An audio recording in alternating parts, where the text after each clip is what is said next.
Salut, c'est Déborah et je sais ce que tu vas me dire. Venir te parler de trauma dans ma voiture, c'est quand même un peu incongru. Ouais, t'as peut-être raison. Mais moi, j'aimerais qu'on puisse parler de trauma partout. C'est important pour moi que chacun sache ce que c'est que le trauma et que surtout chacun sache qu'on est légitime de venir en parler et peut-être même de demander de l'aide.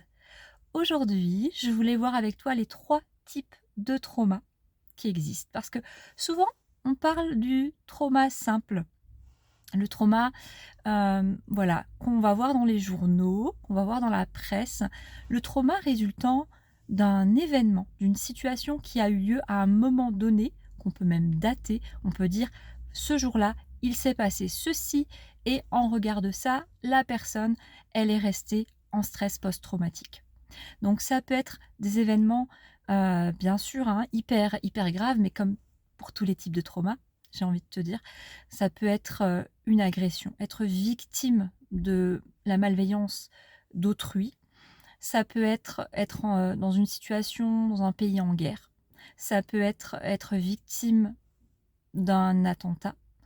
Ça peut être victime d'une catastrophe naturelle, je sais pas, voir, tous ses biens, partir, en fumée après, un incendie ou être, dévasté par une inondation. J'ai vécu ça quand j'étais petite, ça me rappelle. Voilà, ça peut être, voilà, toutes les fois où tu es confronté à une situation à un moment donné où tu as le sentiment que ta vie bascule parce que tu es mise en face de ta vulnérabilité. Ça peut être aussi des moments de vie où tu es témoin de la vulnérabilité de quelqu'un, que ce soit un proche ou quelqu'un que tu connais pas finalement. Et ben, ça peut aussi laisser une empreinte traumatique très grave en toi. Ça, c'est le trauma simple. À côté de ça, tu as le trauma complexe. C'est un trauma qui est diffus. C'est un trauma en fait qui est, pas forcément là à une date précise, à un événement précis, mais plutôt un ensemble d'événements ou un ensemble de situations, ça peut être très dilué dans le quotidien.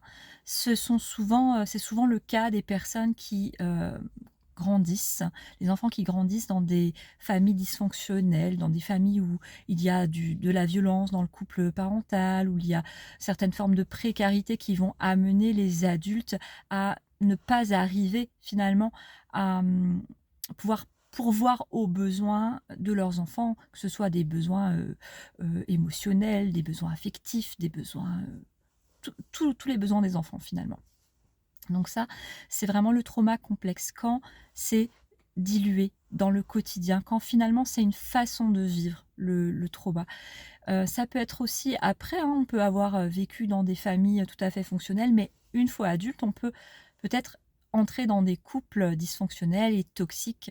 Bah, voilà, si tu es la conjointe ou le conjoint de d'un pervers narcissique, par exemple, pendant des années, eh bien évidemment que tu peux tout à fait, en ressortir complètement traumatisé. Donc ça va être le trauma complexe, celui qui s'installe petit à petit et que peut-être d'un œil extérieur, on ne voit pas ce que vivent les personnes à l'intérieur de leur foyer, de leur vie quotidienne et de leur intimité.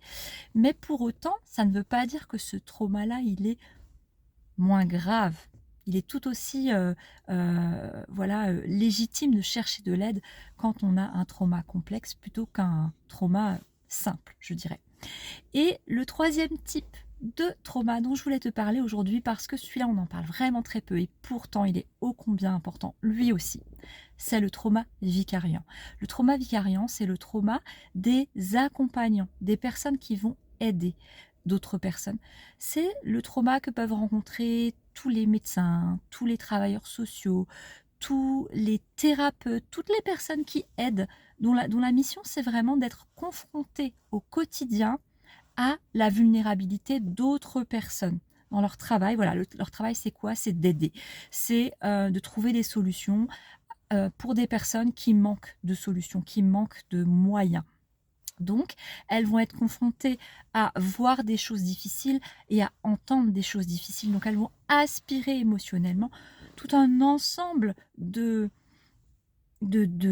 choses, négatives, et elles vont avec ça, avec ce matériau-là, se projeter en images, en sensations. Elles vont se mettre avec toute leur empathie à la place, quelque part, des personnes qu'elles accompagnent, hein, même si elles essayent de ne pas le faire et qu'elles sont, bien évidemment, formées pour ne pas le faire. Mais c'est humain qu'à un moment donné, de se mettre à la place de l'autre et de se dire: «Waouh, elle a vécu ça, comment moi j'aurais réagi? Quelle serait ma vie si j'étais née à, la même date que cette personne, dans le même foyer et si j'avais grandi dans les mêmes conditions?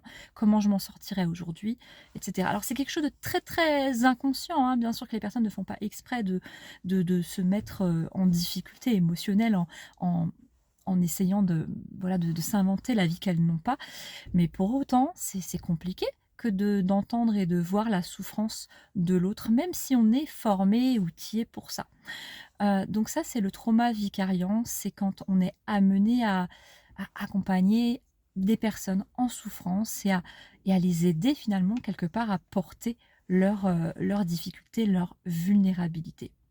Moi, je voulais faire cette vidéo surtout pour dire qu'il y a pas une souffrance qui est plus légitime qu'une autre. Il n'y a pas un trauma qui est plus, je sais pas, légitime d'aller faire traiter qu'un autre.